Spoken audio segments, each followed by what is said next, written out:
안녕하세요. 본격적으로 가을이 완연해지는 시기에 다들 건강 조심하시기 바랍니다. 저도 올해가 지나면 벌써 50대 중반으로 접어드는 나이입니다.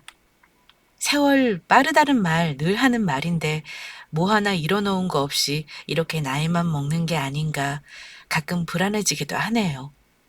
제 나이와 비슷한 분들은 많이들 공감하실 것 같습니다. 저는 큰 돈을 벌거나 성공한 사람은 아닙니다.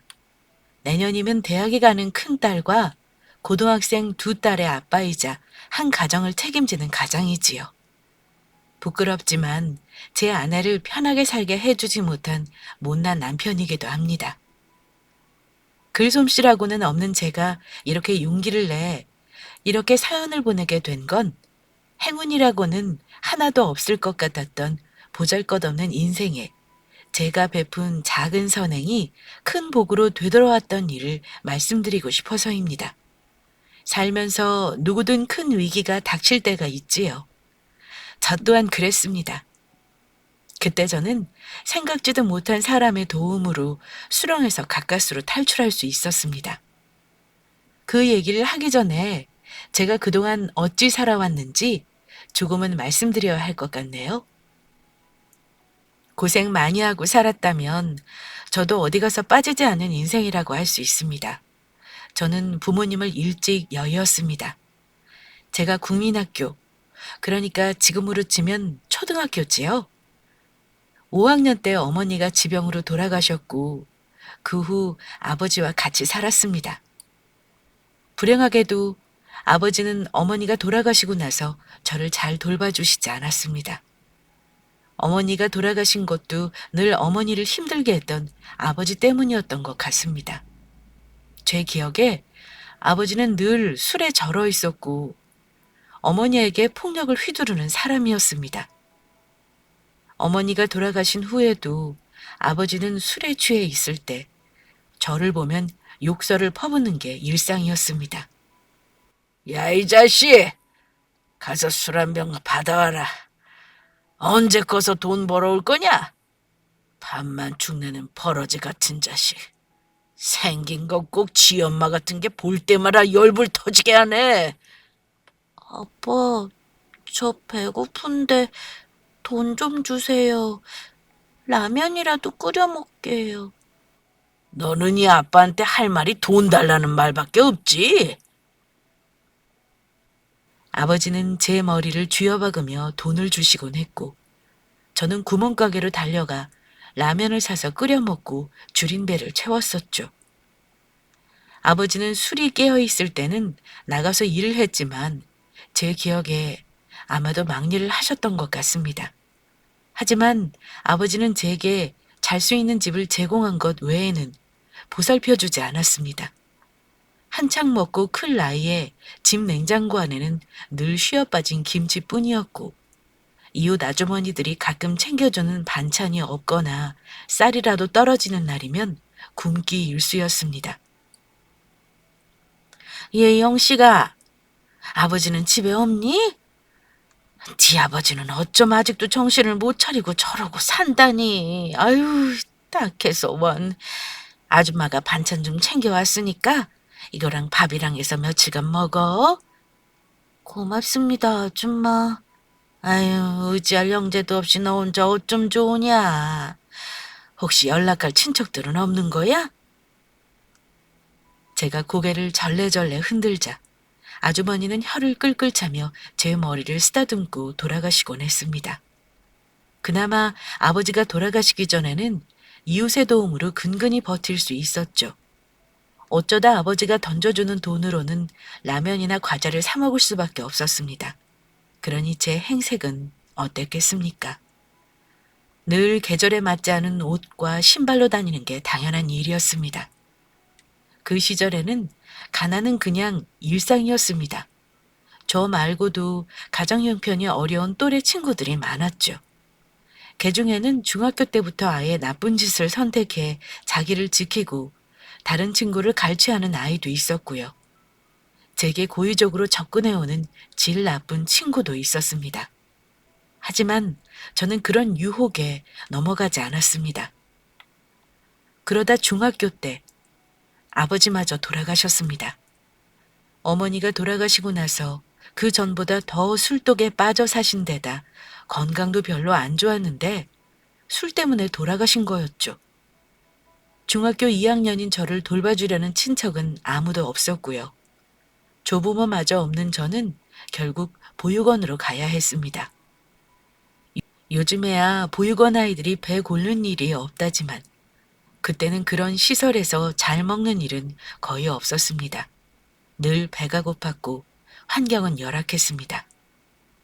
18살이 되면 시설에서 나와야 하기 때문에 저는 실업계 고등학교에 진학해 고3 때부터 공장에 다니며 학업과 일을 병행했습니다. 다행히 공장에서 제공해주는 기숙사가 있어서 보육원에서 퇴소한 후 주거 문제는 해결할 수 있었고요. 고등학교 졸업 후 군대 가기 전까지 제 목표는 무조건 돈을 모으는 거였습니다.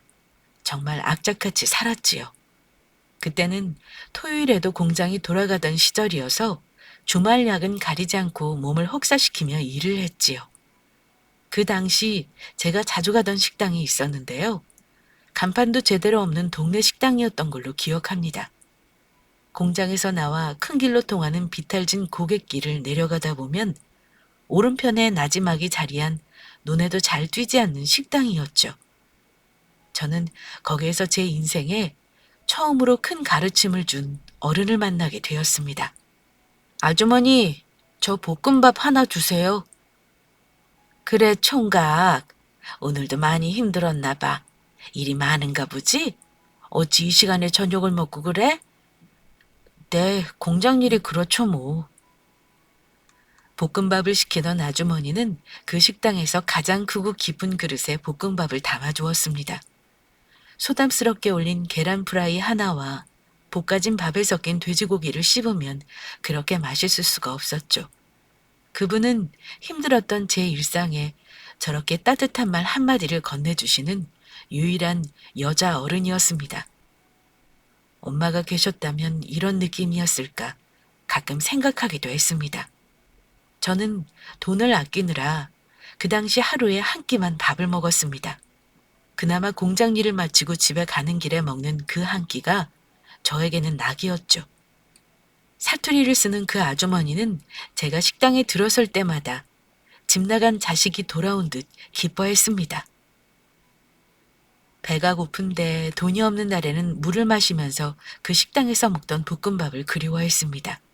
그런데 며칠 만에 들른 식당에서 아주머니가 제게 이러시는 겁니다. 저기 총각, 내가 부탁이 하나 있는데. 네? 무슨 부탁이신데요? 제가 들어드릴 수 있는 거면 들어드릴게요. 어렵진 않은 거야.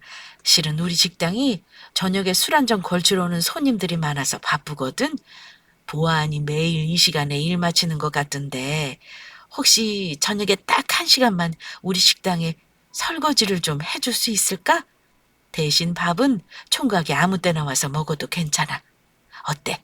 그렇게 해줄 수 있어? 솔직히 저는 속으로 뛸 듯이 기뻤습니다. 군에 다녀와서 어떻게든 지낼 곳을 마련하기 위한 목돈을 모아야 했던 저는 한푼이 아쉬웠고 늘 식대가 모자랐으니까요. 네, 그렇게 해주시면 저는 너무 감사하죠. 설거지도 해드리고 잡일도 해드릴 테니 저한테 시켜주세요. 아주머니, 정말 고맙습니다. 아이고, 대단치도 않은 거에 감사는 무슨. 내가 고맙지. 밥이야 늘 남는 거니까 개의치 말고, 응? 저는 그 후 군대 가기 전까지 매일 1시간씩 대단치도 않은 식당의 잡일을 돕고 식당 밥을 축내었습니다. 저는 그때 아주머니가 왜 제게 그런 제안을 했는지 알지 못했습니다. 말 그대로 너무 바빠서 손이 필요했을 수도 있고 제 어려운 사정을 눈치채고 돕고 싶었던 건지도 모르겠습니다. 하지만 확실한 건 제가 그 시기를 버틸 수 있었던 건 온전히 아주머니가 제게 베푼 온정 때문이었다고 감히 말할 수 있습니다. 또 이제는 그 아주머니의 마음이 얼마나 귀하고 예쁜 것인지 아는 나이가 되었죠. 제가 받은 그 친절로 저 또한 누군가에게 작은 친절을 베풀 수 있게 된 거니 어찌 보면 제 인생의 진짜 은인이라 할 수도 있겠네요. 아무튼 그 어렵고 힘든 시절을 지나 군대에 다녀오고 나서 저는 사회에 나와 말 그대로 생존을 목표로 살았습니다. 20대에는 안 해본 일이 없을 정도였으니까요. 그러다 운 좋게도 식당 주방에서 일을 하게 되었는데 요리도 기술인지 경력이 쌓이며 나름 주방일로 잔뼈가 굵어지게 되었습니다. 여기저기 떠돌지 않고 한 곳에서 일을 하며 돈을 모았죠. 그러다가 30살이 되던 해에 얼마간의 목돈을 들고 어릴 때 살던 고향으로 돌아왔습니다. 그리고 제가 신세졌던 그 아주머니가 계신 식당을 찾았죠. 그러나 그 식당은 이미 그 자리에 없었습니다. 세월의 흔적이 가득한 그곳은 이미 비어 있는지 오래된 듯 했습니다. 아쉬움에 발길을 돌렸지만 저는 그곳에서 해야 할 목표가 있었습니다. 바로 제 가게를 운영하는 것이었죠. 제 고단했던 인생도 이곳에 돌아와서부터는 조금씩 온기가 돌기 시작했습니다. 제가 모은 돈에 어렵게 빚까지 내서 가게 보증금을 마련한 저는 제가 살던 동네에 작은 가게를 차렸습니다. 동네 사람들과 근처 공장 사람들을 위한 작은 도시락 가게였죠. 저는 그 가게에서 숙식을 해결했습니다. 시장이라고는 하지만 그때도 저는 참 가난했어요. 장사라는 게 생각처럼 쉬운 일이 아니었습니다. 하지만 저 하나 먹고 살 수 있고 조금의 돈을 남길 수 있으니 그것으로 감사했죠. 그 동네가 그리워서 돌아온 거지만 사실 저에게는 슬픈 기억이 많은 곳이었습니다. 하지만 저는 그곳을 계속 슬프게만 기억하고 싶지 않았습니다. 장사를 하다 보니 동네 사람들과도 친해지게 되고 나중에는 단골도 생겨나더라고요. 그러다가 동네 사람들 사정에 대해서도 듣게 되기도 했고요. 그러다가 늘 우리 가게에 와서 제일 싼 도시락을 싸가는 형제를 알게 되었습니다. 형은 중학생쯤 되는 것 같았고 동생은 아직 초등학교 저학년으로 보였지요. 그런데 어느 날 그 녀석이 한참을 가게 밖에서 망설이다가 들어오더니 이렇게 묻더군요. 저기 아저씨, 도시락 1,000원어치만 살 수 있어요? 그럼 살 수 있지. 잠깐만 기다려라. 아저씨가 금방 싸줄 테니. 혹시 집에 부모님 계시니? 넉넉히 싸주랴? 아니요. 아저씨 저희 아빠만 계신데 집에는 가끔 오세요. 그러니까 저희 먹을 것만 주시면 돼요. 왠지 과거의 제 모습이 겹쳐지며 측은한 마음이 든 저는 그 아이들이 참 딱했습니다. 아마도 돈이 없어 고민하다 겨우 물어봤겠지요. 저는 돈을 1,000원만 받았지만 넉넉하게 음식을 챙겨주었습니다. 작은 아이는 아무것도 모르고 좋아라 했지만 큰 아이는 제가 챙겨주는 도시락을 받아들고 얼굴을 붉히며 감사합니다. 잘 먹을게요 하며 돌아서더군요.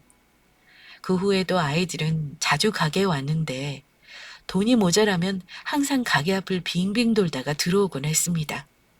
왜 그러는지 알면서도 혹여 아이 자존심을 상하게 할까 조심스러웠죠. 자주 오던 녀석들이 며칠을 걸으면 걱정이 될 정도였습니다. 이 녀석들이 배 곱는 거 아닌가 몰라? 내가 음식 챙겨주는 게 혹시 부담스러운 건가? 그래서 꾀를 낸 것이 있었습니다. 오래간만에 가게에 들른 그 아이에게 제가 한 가지 제안을 했습니다. 너희 혹시 매일 저녁에 올 수 있니? 아저씨가 장사가 너무 바빠서 청소를 못하거든. 매일 와서 딱 10분만 아저씨 가게 앞에 쓰레기 주워주면 아저씨가 도시락을 그냥 주마. 네? 그래도 공짜는 제가 마음이 불편한데요. 고개를 숙이며 말하는 그 아이에게 제가 웃으며 말했습니다. 공짜라니. 아저씨는 그렇게 해주면 정말 도움이 될 것 같아서 하는 말이야. 그리고 음식 남은 건 아저씨 혼자 다 먹지도 못하거든. 그런 걱정은 말고 내일부터 그렇게 하렴. 네, 고맙습니다. 이제 막 사춘기에 접어든 것 같은 그 아이의 복잡한 마음이 짐작이 가서 저는 말없이 어깨만 토닥여주곤 도시락을 손에 들려주었습니다. 사실 저도 그때 장사가 엄청 잘 되는 형편은 아니었습니다. 매달 월세도 힘들었고 돈을 모으느라 가게에서 숙식을 해결하고 있었으니까요. 딱 제 그릇만큼 베푼 작은 온정이었다고 부끄럽게 말씀드릴 수 있겠네요. 그 아이는 제가 말한 대로 거의 매일 저녁 동생을 데리고 나와 가게 앞을 빗자루질하고 정돈해 주었습니다. 그리고 제가 주는 도시락을 웃으며 받아갔죠. 오늘은 고기가 많이 남았네. 아저씨가 많이 담았으니까 집에 가서 동생이랑 많이 먹어라.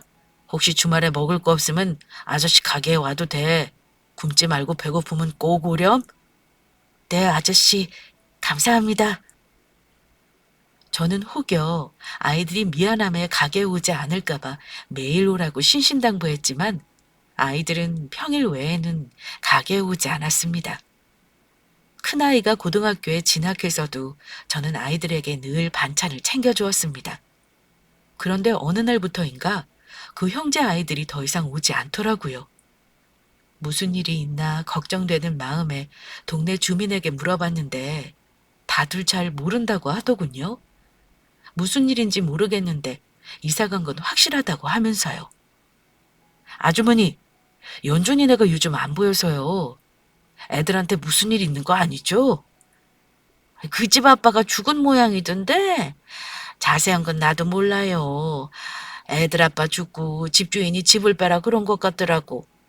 뭐 친척 집을 가거나 보육원 가든지 했겠지. 그나저나 참 안 됐어. 애들이 착하고 똑똑하다던데 어찌 그리 부모 복이 없는지 원. 아, 그렇군요. 애들이 참 착하던데 어딜 가든지 잘 지냈으면 좋겠네요. 그러게 말이에요. 우리 집 애들이 그러는데 그 집 큰아이가 공부도 그렇게 잘한다는데. 아유, 내가 다 속상하네요. 저는 인사도 못하고 간 그 아이들이 걱정이 되었지만 마음속으로 아이들이 늘 건강하고 잘 살기를 바랬습니다.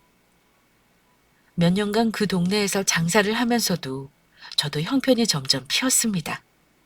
작지만 2칸짜리 작은 다세대 주택 전세도 얻어 더 이상 가게에서 숙식을 하지 않아도 되었죠. 힘든 제 인생에 결혼은 생각도 안 했는데 동네 화장품 가게에서 일하던 예쁜 사람을 만나 기적처럼 결혼도 했고요. 30 넘은 나이에 7살이나 어린 마누라를 얻은 저는 세상을 다 가진 듯 기뻤습니다. 첫 아이를 낳고 저는 동사무소를 찾아가 출생신고를 하면서 사회복지 담당자에게 한 가지 제안을 했습니다. 그 동네 결식 아동이나 기초생활수급자 가정에 반찬을 나누고 싶다고요. 혹시 동네에 밥 굶는 아이들이 있으면 제가 좀 도와주고 싶어서요. 애들이 가게 오는 거 부끄러워할 수도 있으니 제가 일주일에 한 번씩 반찬을 동사무소에 가져다 드리고 싶은데요. 동사무소에서 그런 아이들 연계해 주실 수 있을까요? 어머, 사장님, 그렇게 해주시면 저희 행정에도 큰 도움이 될 것 같습니다. 아시겠지만 이 동네가 워낙 못 사는 동네니 그런 아이들 많죠. 그렇게 마음 써주시니 너무 감사합니다. 큰 도움도 아닌데요, 뭘. 마음 같아서는 많이 도움 주고 싶지만 저도 하루 벌어 먹고 사는 처지라 이렇게 작은 도움 드려 부끄럽네요. 저는 일주일에 한 번씩 동네 결식 아이들을 위해 반찬 봉사를 시작했습니다. 항상 눈에 밟혔던 그 아이들이 떠오르더군요. 말이 봉사였지만 실은 제 마음이 오히려 위로받는 기분이었습니다. 소문내고 싶지 않은 선행이었는데 그 일을 15년 넘게 하던 어느 날 동사무소 직원이 제게 그러더군요. 사장님, 어떤 분이 사장님 좋은 일 하신다고 도와드리고 싶다는데요. 반찬 봉사에 후원하고 싶다고 매달 이렇게 50만 원을 내주시겠대요. 아이고, 그래요? 그런 분이 우리 동네에 계셨군요. 혹시 그분 성함이라도 좀 알 수 있을까요? 아니요, 그분이 익명으로 후원하기 원하세요. 알려지는 걸 원치 않으신대요. 젊은 남자분이시던데. 개인정보라 저는 여기까지밖에 말씀을 못 드리겠네요. 그 익명의 후원자 덕에 저는 더 많은 가정에 반찬을 후원할 수 있게 되었고요. 그렇게 시작한 반찬 봉사는 지금까지 하고 있습니다. 물론 세월이 흐르며 도시락 가게는 더 이상 장사가 예전처럼 되지 않아 아내와의 상의 끝에 식당으로 업종을 바꿨고요. 식당으로 변경하고 나서는 오히려 장사가 더 잘 되었습니다. 그리고 기쁘게도 우리 부부는 장사하던 그 가게를 우리 소유로 만들었습니다. 그날이 제 인생에서 손에 꼽는 기쁜 날이었죠. 그 세월 동안 저는 두 아이의 아빠가 되었고 힘들어도 망하지 않고 이렇게 살림을 일궈내었으니까요. 아이들이 커가는데 학원을 보내고 뒷바라지 하느라 빠듯하긴 마찬가지였지만 먹고 살 걱정하던 젊은 날에 비하면 마음만은 부자였습니다. 그렇게 큰일 없이 인생이 풀리려나 했는데 아니나 다를까 고난은 생각지도 못했던 곳에서 나타나더군요. 어느 날 30대 초반으로 보이는 여자가 혼자 우리 식당에 와서 순두부찌개를 시켰습니다. 그 동네는 관광객도 없고 외지 사람이 많이 없는 곳이라 우리 가게를 오가는 사람은 제가 거의 얼굴을 아는데 처음 보는 사람인데다 차림이 화려한 편이었죠. 별다를 것 없이 주문을 받고 주문 받은 대로 음식을 내주었습니다. 그런데 한참을 먹던 그 여자가 갑자기 소리를 지르더군요. 어머 사장님, 여기 이것 좀 보세요. 국에서 뭐 이런 게 다 나와요? 거의 다 먹었는데 어쩜 좋아. 이거 어떡하실 거예요? 놀라서 달려간 제 눈에 보인 건 황당하게도 피다만 담배꽁초였습니다. 저는 담배도 피우지 않는데 국에서 그런 게 나왔다니 당황스럽기만 했죠. 아이고 손님 죄송합니다. 제가 국 다시 내오겠습니다. 아니 제가 식사값은 안 받겠습니다. 그런데 우리 식당에서 담배 피우는 사람이 없는데 그런 게 나온 게 좀 이상하네요. 정말 국에서 나온 게 맞을까요? 뭔가 이상했지만 일단 사과부터 하는 게 맞다고 생각했죠. 그런데 그 여자가 제 사과를 듣고 더 화를 내더군요. 그럼 제가 먹던 국에 꽁초를 미쳤다고 넣겠어요? 대체 음식 관리를 어떻게 하기에 이런 게 나와요? 정말 이맛 다 버렸네. 식사값이 문제가 아니라 이거 어떡하실 거예요? 머리카락도 아니고 담배꽁초라뇨. 아이, 그러게요, 손님. 저희가 위생관리를 엄청 철저하게 하는데 왜 그런 게 나온 건지 저도 잘 모르겠네요. 어쨌건 저희 잘못이니 이만 화 푸시고 다음에 오시면 저희가 한 끼는 식대 안 받고 대접하겠습니다. 정말 웃기네요. 고작 식대로 지금 이 문제를 해결하겠다는 거예요? 지금 내 몸에 이미 엄청난 게 들어가 버렸는데? 여자는 생각보다 만만치 않았습니다. 서비스업 하시는 분들은 알겠지만 음식 파는 사람들 입장에서 손님은 무조건 갑입니다.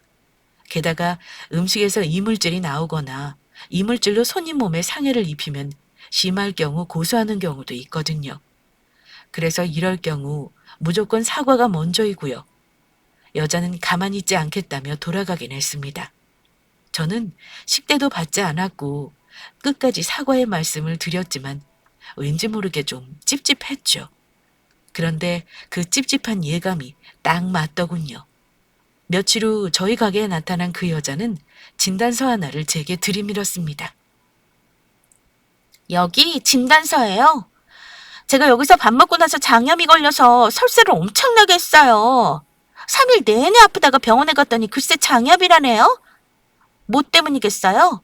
제가 이 집에서 담배꽁초 나온 찌개 먹고 나서 아팠다고요. 사장님은 어쩔 거예요? 저 이거 고소할 거예요. 구청 위생과에도 신고할 거예요. 그럼 여기 100% 영업정지인 거 알죠? 네? 아니 아가씨, 나한테 무슨 억하심정이 있어 그러는지 잘 모르겠는데 이건 너무 심한 거 아니요? 말했지만 우리 가게는 담배 피우는 사람이 없어요.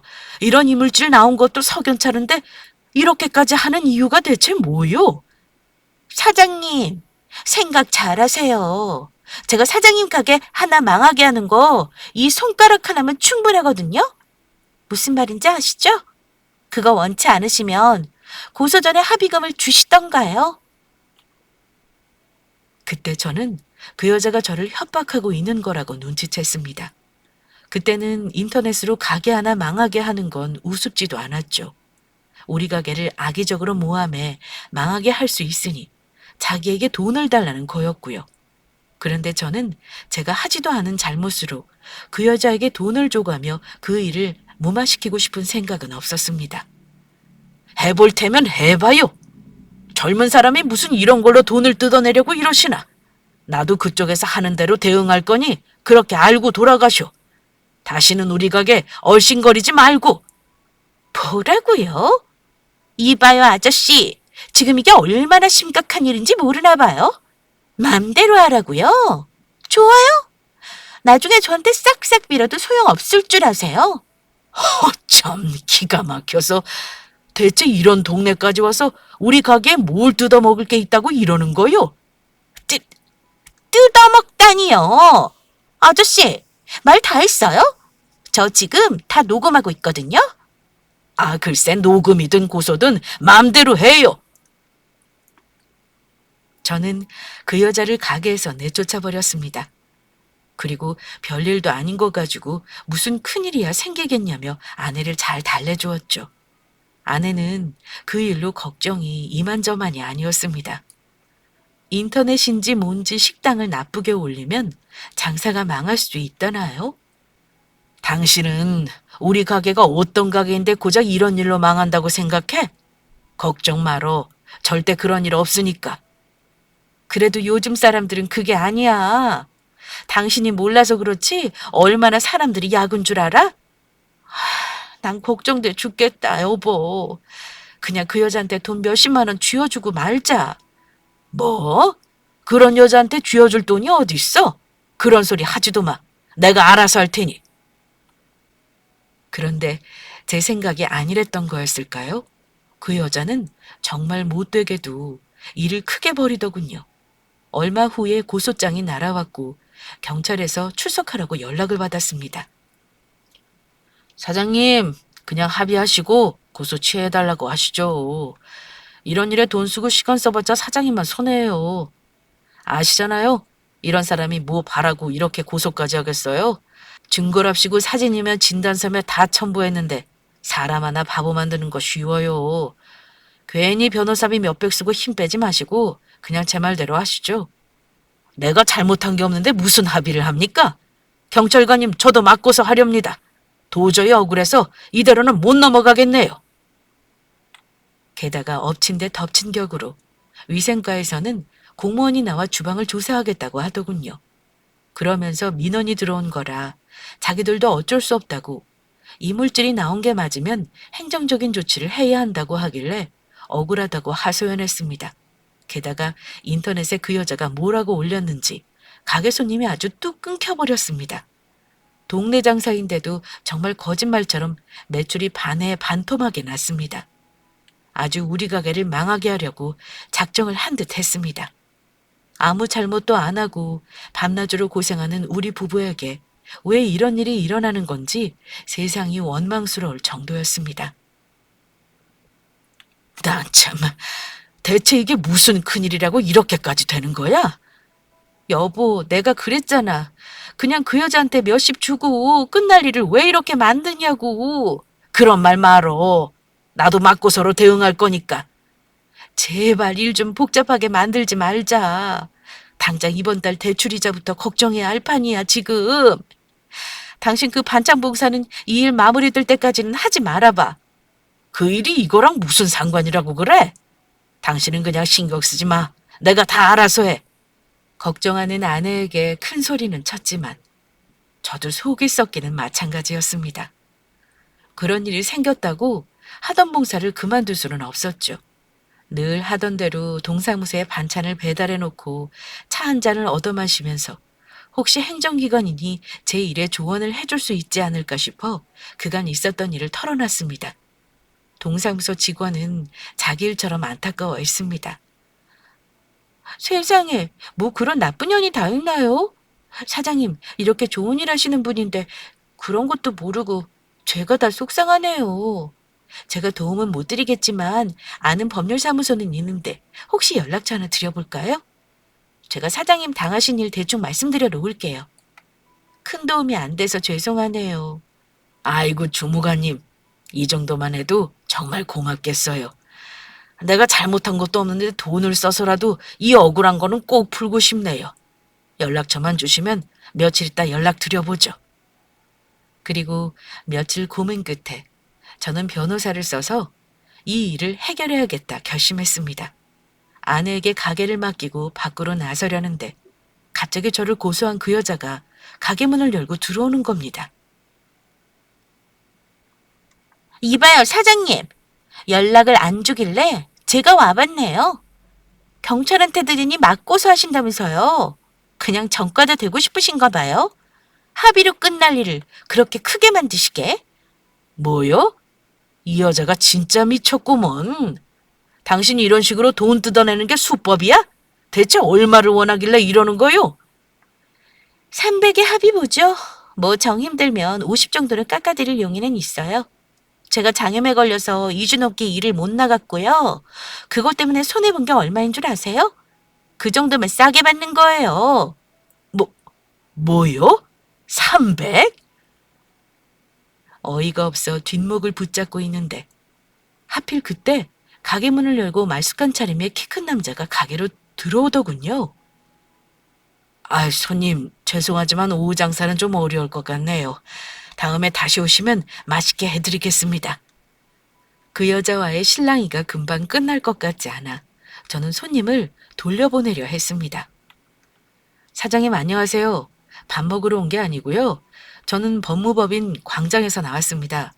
제가 얼마 전에 지인한테 이 식당 사장님이 공경에 처했다고 연락을 받았는데 전화가 먼저 없으셔서 연락도 없이 이렇게 먼저 나왔습니다. 예? 아이고, 안 그래도 제가 방문을 드리려고 했는데 어찌 이렇게 직접 오셨습니까? 일단 앉으시죠. 제가 내용을 대충 전달받았습니다만 마침 저기 저 여자분이 사장님을 고소하신 분이신가 보네요. 잘 됐네요. 다 모인 김에 말씀드리는 게 낫겠군요. 저는 법무법인 광장에서 나온 변호사입니다. 변호사라는 말을 듣자 그 여자는 당황하는 듯 했습니다. 변호사요? 그런데 뭐 어쩌자는 거예요? 나는 이미 진단서 다 끊었고 여기서 나온 담배꽁초 다 경찰서에 냈어요. 누가 불리한 건지 모르시겠어요? 합의금 주면 합의금 주면 고사 취할 테니까 그거 주고 여기서 끝내시죠. 글쎄요. 기왕에 이렇게 일을 키웠으니 끝까지 가봐야죠. 경찰에 제대로 수사해달라고 요청할 겁니다. 그 담배꽁초에 누구 유전자가 묻어있는지도 확인해야 할 거고요. 그리고 범죄라고 밝혀지면 합의금은 여기 사장님이 아니라 그쪽에서 준비해야 할걸요. 그쪽 때문에 여기 사장님 2달이 다 되도록 장사 망친 거 손해배상도 하셔야 할 거고요. 제가 봤을 때는 그쪽에서 최소한 2천만 원은 준비해야 할 것 같은데요. 어떡하시겠어요? 이래도 끝까지 가기를 원하시나요? 뭐, 뭐라고요? 참나, 어이가 없어. 지금 저 협박하시는 거예요? 마음대로 하세요. 저도 뭐 변호사, 그거 고용해서 가만히 있지 않을 거니까요. 네, 그럼 끝까지 가는 걸로 알겠습니다. 법정에서 뵙죠. 그 여자는 욕지거리를 내뱉으며 그제야 가게를 나갔습니다. 저는 너무 고맙고 든든한 마음에 그 젊은 변호사님께 차를 한 잔 내드렸습니다. 아이고, 변호사님, 정말 감사합니다. 어찌 이렇게 타이밍도 딱 맞춰 오셨는지요? 지금 변호사님 사무실 가서 수임료 결제하고 앞으로 어찌하면 되는지 상담하죠. 그런데 제 말을 들은 변호사님은 말없이 차를 한 모금 마시더니 저를 보고 빙그레 웃더군요. 사장님, 돈은 필요 없어요. 제가 사장님 돈 받자고 여기까지 왔겠어요? 이러는 겁니다. 저는 영문도 모르고 변호사 얼굴만 바라보고 있는데 아저씨, 아무리 세월이 흘러도 저는 아저씨 알아보겠는데 혹시 저 모르시겠어요? 다시 좀 자세히 보세요. 제가 누군지. 네? 아니, 아무리 봐도 아니, 설마 자세히 보라는 말에 얼굴을 자세히 뜯어보니 그 옛날 제가 도시락을 챙겨주던 아이의 얼굴이 갑자기 겹쳐지는 겁니다. 혹시 너 연준이니? 혹시 17년 전에 그 연준이 선준이 형제 맞니? 이렇게 보니 알겠구나. 이게 대체 어찌 된 거야? 네가 내 일은 어떻게 알고 온 거냐? 어? 아저씨가 가끔 너희 형제 생각 많이 했었는데 그동안 잘 지낸 게 맞는구나. 이렇게 훌륭하게 컸어. 어?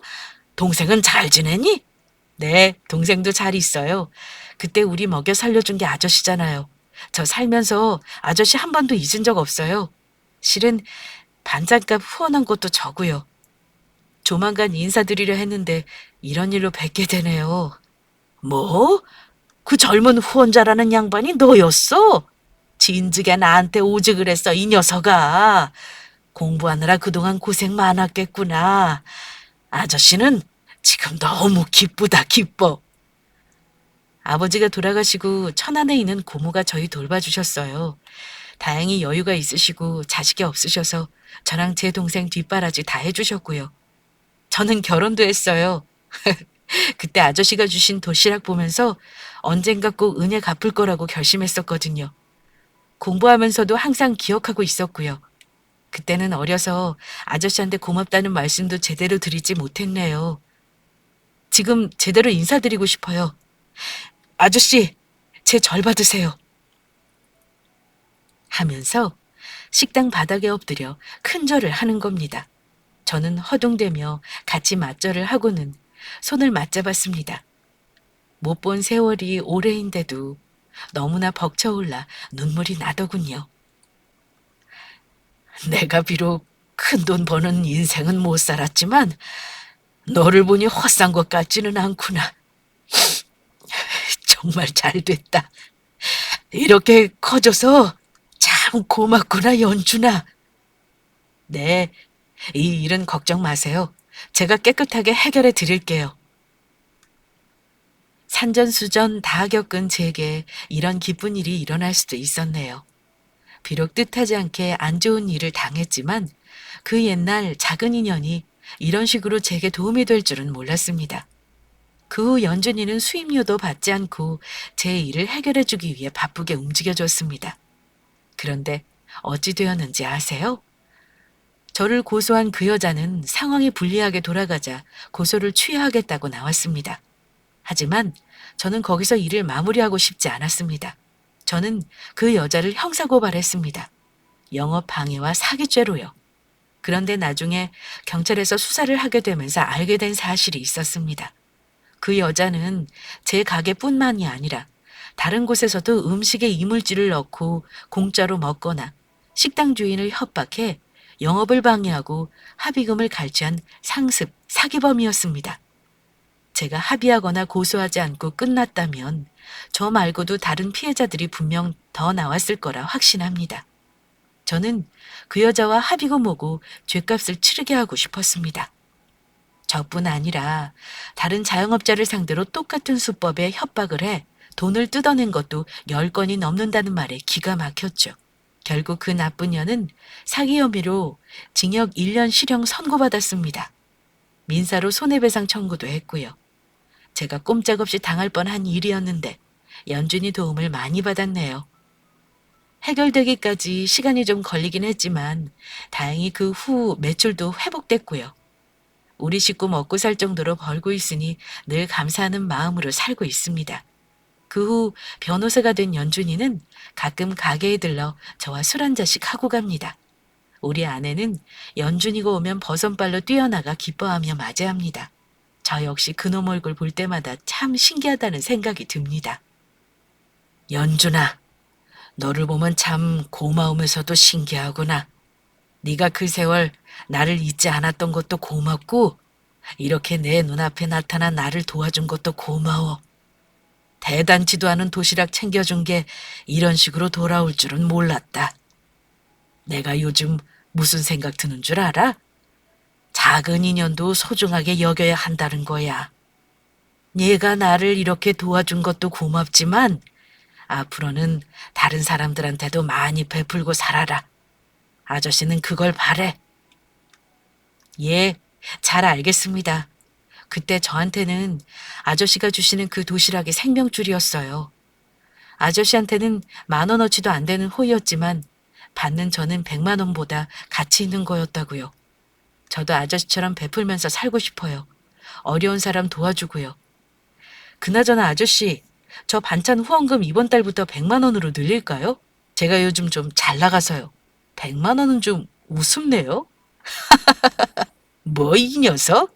100만 원이 우습다니. 네 팔자가 부럽다 이놈아. 그 일 이후 저는 앞으로 남은 인생을 사는데 내 작은 행동이 항상 복 짓는 일을 한다는 책임감을 가지고 삽니다. 아주 작은 선이었지만 받는 입장에서는 큰 도움이 될 수 있다는 걸 그때는 생각지 않았었네요. 그저 밥 굶지 않고 지내는 정도겠구나 했는데 연준이 말을 들으며 느낀 바가 참 많았습니다. 생각해보니 젊은 시절 제게 호의를 베풀어 주신 식당 아주머니로 인해 저도 누군가에게 베풀고 살겠다는 결심을 한 거니까요. 나쁜 일이든 좋은 일이든 내가 행한 대로 돌아온다는 것을 믿게 된 것도 50이 넘은 지금 이런 일을 겪고 나서야 깨닫게 되었고요. 그러니 제 사연 들으시는 분들은 작은 일이라도 늘 선한 마음으로 베풀며 살아가시라 감히 말씀드리고 싶습니다. 마지막으로 제가 늘 가슴에 새기는 법구경 한 구절 말씀드리며 제 사연 마무리할까 합니다. 복이 없을 것이라 생각하여 작은 선행이라도 가벼이 말라. 물방울 하나가 비록 작아도 자꾸 모여서 큰 그릇 채우나니 무릇 이 세상에 가득한 복도 작은 선이 쌓여 이룬 것이다. 어떤가요? 오늘 제 사연과 딱 맞는 구절이 아닌가 합니다. 애청자 여러분, 그럼 오늘도 복 짓는 하루 되시기 바랍니다. 감사합니다.